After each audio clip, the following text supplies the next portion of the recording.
Boa noite e bem-vindos ao On The Record, o programa de entrevistas da I24 News em inglês.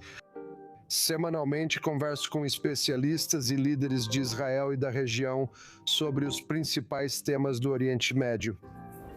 É um prazer apresentar nosso convidado desta noite, Dr. Gaz Tzemt.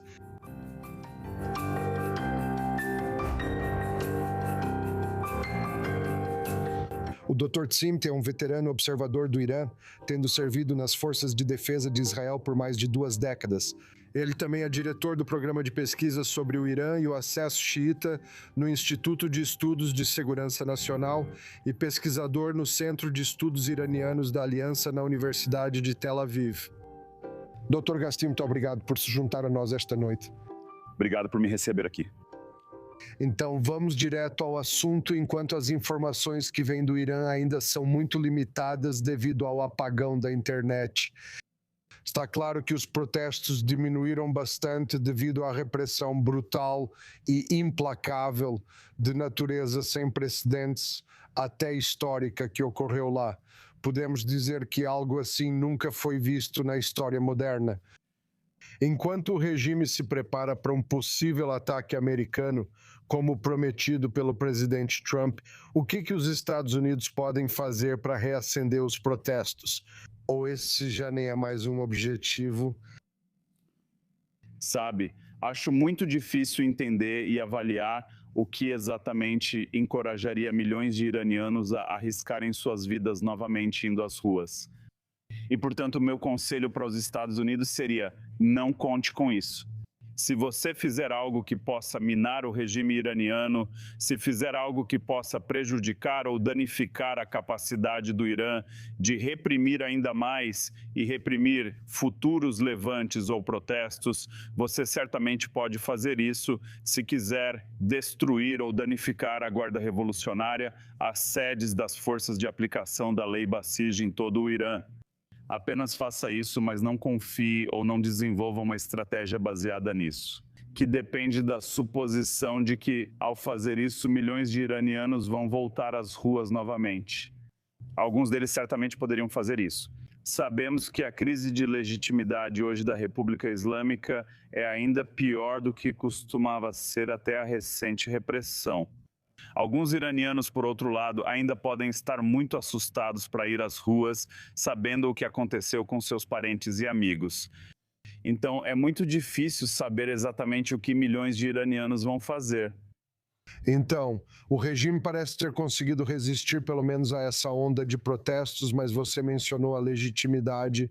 O que desencadeou esses protestos, em primeiro lugar, foi a situação econômica e estamos vendo que isso não melhorou. A moeda local, o real, continua despencando, atingindo mínimas históricas e as sanções internacionais continuam a prejudicar a economia iraniana.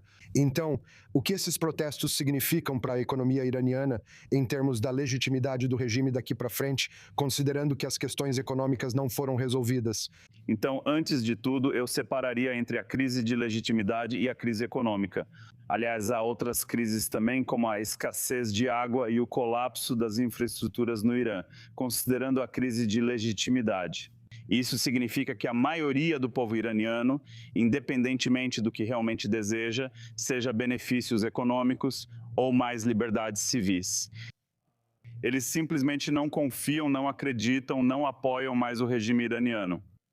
Agora, existem setores dentro da sociedade iraniana que talvez tenham sido tolerantes com o regime iraniano, mas certamente sofrem com a crise econômica. E, como você mencionou corretamente, os protestos no Irã, desta vez, na verdade, começaram com os comerciantes do bazar devido às flutuações do real iraniano. E a crise econômica ainda está lá. Eu diria até que ela piorou. Porque depois de várias semanas de corte de internet, depois de semanas em que ainda se pode ver muitos negócios no Irã, muitas lojas, até mesmo dentro do bazar em Teherã sem funcionar, todos esses problemas ainda continuam lá. E o significado disso é que, mesmo se assumirmos que essa onda de protestos acabou, minha impressão é que é apenas uma questão de tempo até que um novo gatilho surja e uma nova onda de protestos exploda. Então, nesse contexto, você escreveu recentemente que mesmo se o regime conseguir resistir a esses protestos, Estamos caminhando para o fim da Segunda República Islâmica ou República Iraniana, dando início a uma nova era. Como será a Terceira República, mas o que vai marcar o fim da atual República Islâmica no Irã? Então isso depende, antes de tudo, do que os americanos vão fazer e do que o povo iraniano vai fazer. Acho que existem talvez quatro cenários principais que devemos considerar. Um é a mudança de regime. Isso não parece muito provável neste momento, devido ao fato de que a repressão, como você mencionou, foi muito brutal. Mas em algum momento podemos ver outro gatilho, podemos ver a retomada dos protestos e em algum momento, se todas as condições estiverem presentes, se houver milhões nas ruas, se existir coalizão organizada de setores da sociedade iraniana atuando juntos. Se pudermos ver algumas fissuras, divisões e deserções dentro do aparato de segurança no Irã, o que não vimos no final de dezembro e janeiro, isso pode evoluir para uma mudança de regime. Um segundo cenário seria, ou outra possibilidade, seria ver algum tipo de mudança, uma mudança vinda de dentro do próprio regime. Então, vamos considerar a possibilidade de Khamenei morrer ou que os americanos... E o líder supremo iraniano está morto ou foi eliminado. Podemos ver o mesmo regime continuar, mas sem Khamenei. Então, uma das opções na mesa é que alguém de dentro da Guarda Revolucionária possa se tornar o próximo, não o líder supremo, mas talvez o homem forte, o líder forte. E o Irã pode evoluir de ser uma teocracia para algum tipo de regime militar autoritário sob a orientação ou liderança da Guarda Revolucionária. Uma terceira opção é que veremos a continuação do status quo, como a União Soviética nos últimos anos do regime soviético, até o fim, até a morte de Khamenei. E outra possibilidade, que pode ser a terceira opção, é que isso aconteça após um ataque militar dos Estados Unidos no Irã. Os americanos não serão capazes de derrubar o regime iraniano, mas podem conseguir enfraquecer o regime iraniano. Se, por exemplo, eles conseguirem eliminar não apenas o líder supremo, mas também os altos escalões do establishment político e militar iraniano, isso pode enfraquecê-los a ponto de terem que passar por uma transição política mais significativa. Então, em vez de uma mudança de regime, seria uma alteração do regime, algo semelhante a isso. Obviamente, há um oceano de diferenças entre o Irã e a Venezuela, mas foi basicamente isso que os Estados Unidos fizeram na Venezuela agora. Então, você vê esse potencial sendo usado no manual do governo Trump aqui no Irã? Eu esperaria que Trump fizesse ainda mais do que fez na Venezuela. Se for só sobre Khamenei, se for só sobre o líder supremo, o Irã é um país de 90 milhões de pessoas, é muito bem organizado. Não há problema em convocar a chamada Assembleia de Especialistas após a morte de Khamenei e simplesmente escolher outro líder supremo. A questão seria, se o ataque do Zinei al-Abidin, caso aconteça, conseguiria minar não apenas o líder supremo do Irã, mas também o establishment político e de segurança, de uma forma que forçasse o Irã a fazer uma transição mais significativa, uma transição política. Agora, você sabe, nós falamos muito sobre esse esperado ataque americano ao Irã. O que o regime teme mais? Esse ataque americano, seja lá como ele possa ser, ou abrir mão de seus mísseis balísticos, abrir mão de seu programa nuclear? Do que ele tem mais medo? Eu acho que o regime iraniano realmente poderia, deixa eu dizer, a liderança iraniana, e especialmente o líder supremo Khamenei, realmente acredita nisso. Ao abrir mão de todas as capacidades estratégicas do Irã, não só do programa nuclear, mas também de seus mísseis balísticos ou de suas ambições regionais, isso significaria, na verdade, o colapso da República Islâmica. Sabe, voltando ao JCPOA e as negociações que levaram ao JCPOA de 2015, eu sempre me lembro que Khamenei ficava dizendo: a questão nuclear é só uma desculpa. Se concordarmos em abrir mão do nosso programa nuclear, das nossas ambições nucleares, isso não será suficiente para nenhum tipo de governo dos EUs. Porque o objetivo final dos Venezuela sempre foi, independentemente de quem seja o presidente dos Estados Unidos, realizar uma mudança de regime dentro do Irã. Então ele realmente acredita, eu acho, que se o Irã estiver disposto a aceitar as concessões exigidas pelo presidente Trump e abrir mão de todas as suas capacidades estratégicas. Isso só dará aos americanos a capacidade e abrirá caminho para que continuem os esforços dos seus para enfraquecer o Irã até um ponto em que não haja mais como salvar a República Islâmica. Então, aqueles que dizem, olha, os iranianos têm que concordar em abrir mão de tudo para salvar a República Islâmica. Do ponto de vista iraniano, isso não é a mesma coisa. Não é assim que eles veem essa situação. Eles realmente acreditam que, se estiverem dispostos a uma capitulação total às exigências dos Ezzan, isso significará, na verdade, o fim da República Islâmica. E, portanto, essas concessões fariam parte das negociações que estão sendo iniciadas agora ou que começarão nos próximos dias entre Washington e Teherã. Mas todos os sinais indicam que essas conversas serão limitadas apenas ao programa nuclear do Irã, sem abordar os mísseis balísticos nem os representantes do Irã. Então, quais concessões seriam suficientes para os Estados Unidos dizerem, ok, isso é suficiente para nós, vocês podem permanecer no poder, conseguimos o que estávamos procurando? Então, primeiro precisamos ver o que os iranianos vão aceitar. Quero dizer, há 3 principais exigências apresentadas aos iranianos após a guerra de 12 dias em junho.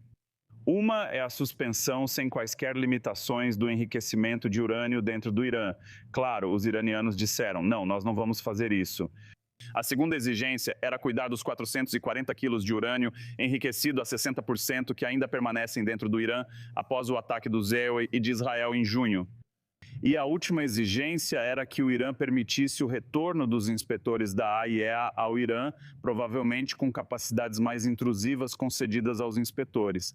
Aliás, não apenas nos locais que foram alvo de Israel e dos Estados Unidos, mas em qualquer local que pudesse ter alguma ligação com os esforços nucleares ou de armamento do Irã.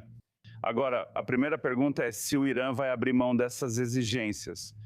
Eu acho que quando se trata do programa nuclear, existe um certo nível de flexibilidade que a liderança iraniana certamente poderia demonstrar, mesmo que seja apenas para ganhar mais tempo, até que, digamos, Trump não seja mais o presidente dos Estados Unidos.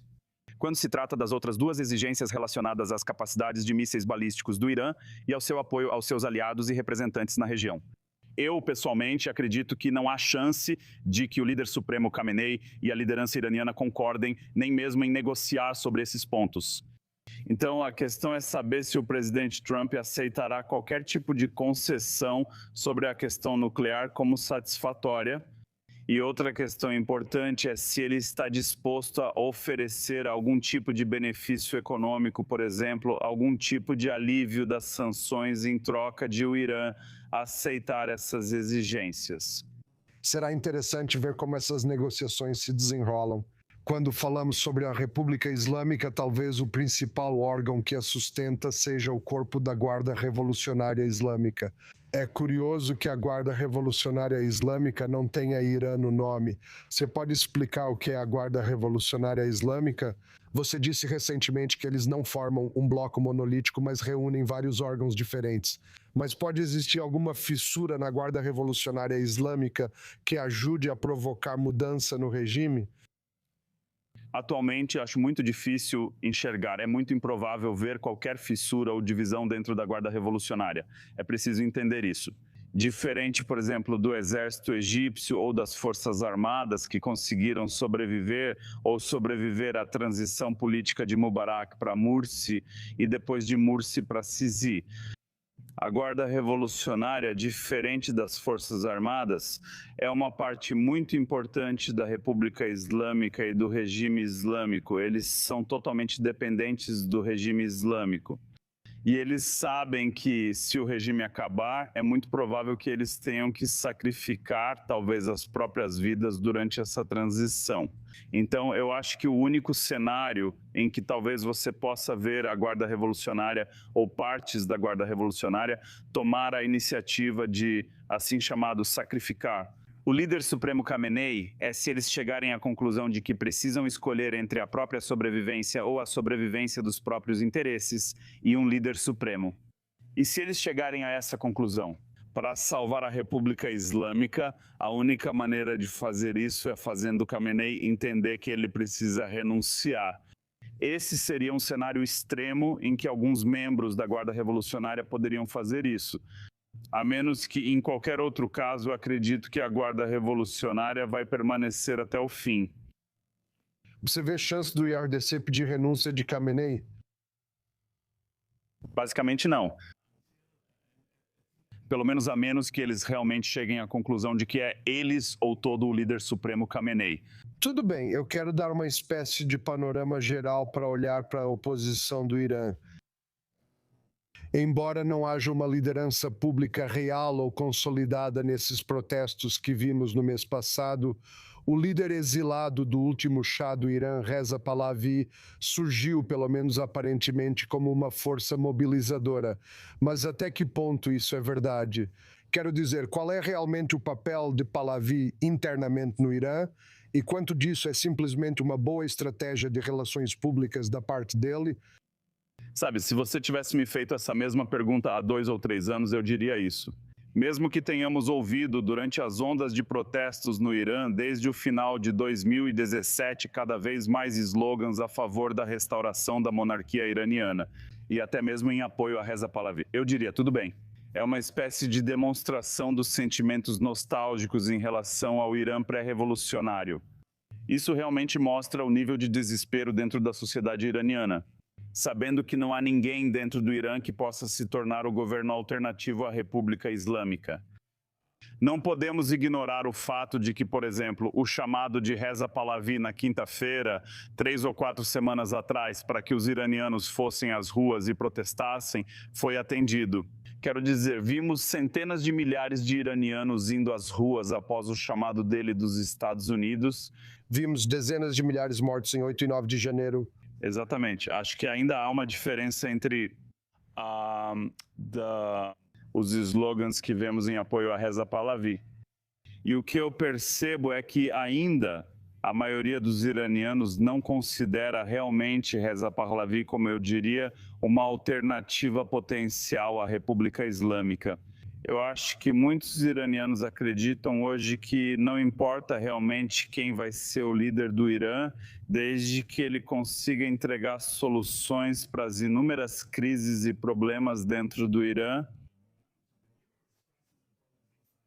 Última pergunta sobre esse assunto. Está claro que há um vácuo na oposição no Irã. Um grupo que era visto como uma solução potencial para esse vazio eram os reformistas, mas eles são pessoas leais à Revolução Islâmica, embora demonstrem mais abertura ao mundo. O presidente Pezeshkian, Masoud Pezeshkian, foi considerado um candidato reformista por alguns, mas dado que a palavra final no Irã pertence ao líder supremo, qual é o papel dos reformistas hoje no Irã? Então, antes de tudo, eu nunca considerei Pezeshkian como um reformista. Sabe, até mesmo o presidente Rouhani, que era, na minha opinião, mais moderado e certamente mais capaz do que Pezeshkian, não era um reformista. Ele era um conservador pragmático que conseguiu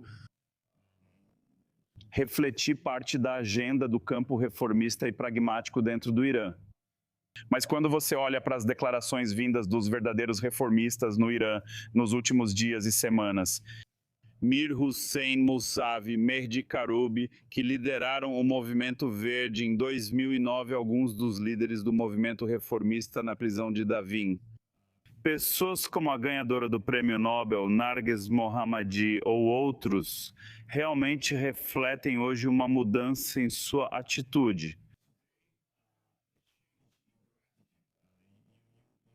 Eu concordo com você que no passado, nos anos 90, na primeira década, na segunda década, talvez do século XXI, a maioria dos reformistas, ou a principal parte do campo reformista no Irã, buscava algum tipo de mudança evolutiva, em vez de uma mudança revolucionária, mas eu acho que pelo menos alguns deles chegaram a essa conclusão.